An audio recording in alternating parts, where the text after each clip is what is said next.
Hey fam, have you ever noticed how one little tiny argument can turn into 10? I asked this question in my last video. It starts with something: the trash, the unanswered texts, Amazon purchases, simple but manageable. But 30 minutes later, you're arguing and yelling about something that happened 2 years ago. You're bringing up things you swore were over, and they're bringing up things that you thought you all fixed and that you didn't know they were a problem anymore. And if you've ever sat there thinking, how did we get here? I need you to understand that you're trying to solve the wrong problem. You're fighting. You think you're fighting about what happened today. You're not. The argument isn't the problem. The argument is just the receipt. The real issue is the massive bill that's been building underneath your relationship for weeks, months, and years. And I like to call it the tab. And as far as the tab, every relationship has one. The question is whether you have a tab, it's how big is your tab, how big it's become. And I want you to think about it in the context of a restaurant. You order drinks, you order appetizers, you get to order your entree, and you may even order dessert. You don't pay right then. They just write it down. And you're enjoying yourself, and it feels like nothing in the moment because you're not handing over your cash or your credit card. You just let it run until the end of the night when the server sets down the bill face down. You know how they do. And you flip it over and your stomach drops. Well, family, in our relationships, we don't realize that when we don't talk about something, it doesn't go away. It just doesn't go away. It gets stored. That comment, that hurt, your feelings stored. The disappointment that was never addressed, stored. The moment you felt unseen or unsupported, stored. What goes undressed becomes accumulated. And a lot of times we don't think of it that way. And accumulated emotions don't disappear. They wait, they lie dormant until one day a small thing happens and the entire bill lands at the table at once. The trash isn't the issue. The unanswered text isn't the issue. They were just triggers that activated the tab. And the bigger your tab gets, the smaller the trigger needs to be.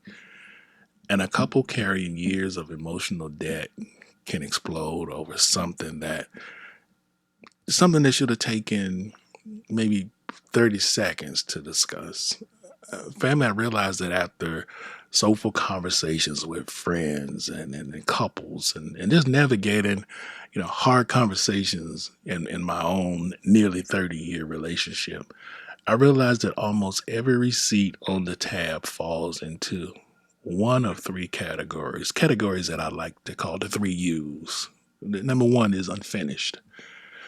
These are the conversations that never really end. Somebody got tired, somebody shut down, somebody said, whatever, fine, whatever, and walked out. And a lot of couples mistake silence for resolution, and they aren't the same thing. Just because the conversation stopped doesn't mean the hurt ended. It's still there on the tab, waiting to jump back into the room during the next fight, just waiting dormant. And that's where the phrase "and another thing" comes from.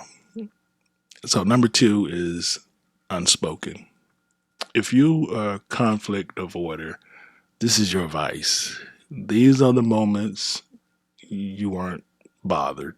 You stay quiet to keep the peace. And especially for the brothers watching, we're often taught that staying quiet is leadership. And it's not.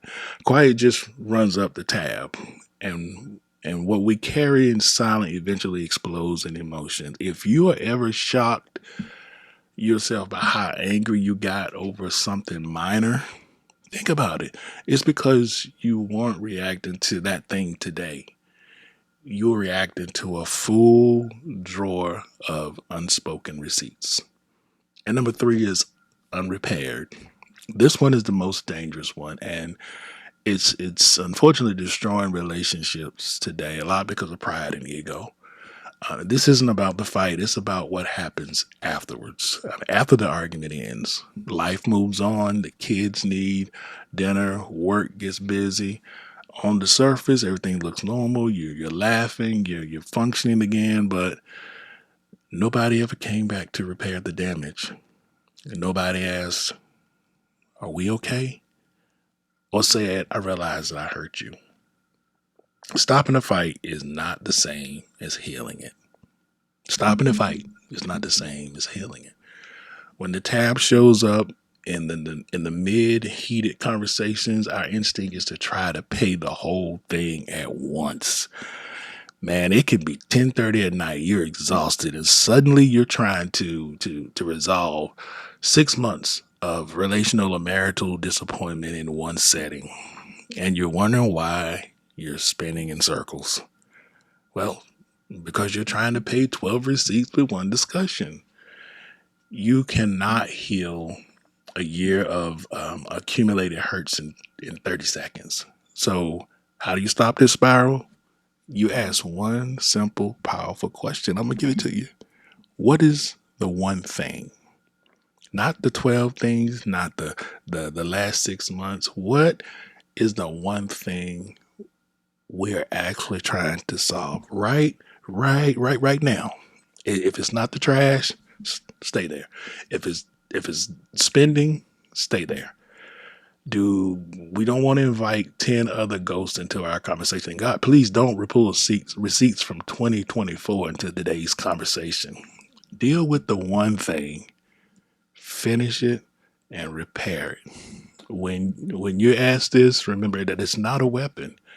You don't throw it out like a referee throwing a flag. What's the one thing? You doing it again. You can't stay on track. You ask it as if you're on the same team. Like, hey, here's where we got off track. What's the one thing for us right now? You see the difference? I hope you do. This requires discipline and intentionality. It means looking at it from the perspective of, like, for example, there's a scripture in Ephesians that says, "Don't let the sun go down while you're still angry." I used to think that meant solving every relational or marriage problem or argument with family before bed. Now I realize it means don't let today's hurt become tomorrow's debt. Think about it. The healthiest couples aren't the one who never fight, family. They are the couples who stay current, stay in the room. They keep the tab short. So let me ask you, how big is your tab right now? What is unspoken? What is unfinished? What is unrepaired? And I want you to be brave. Drop a comment and let me know which one of the three U's shows up most in your relationship. Naming it is the first step. It's a down payment to it. Plus, it'll give me something that I can probably share with you. So, family, keep your tab short, choose repair, and keep showing up for each other. Go be that couple. I look forward to speaking with you in the next one.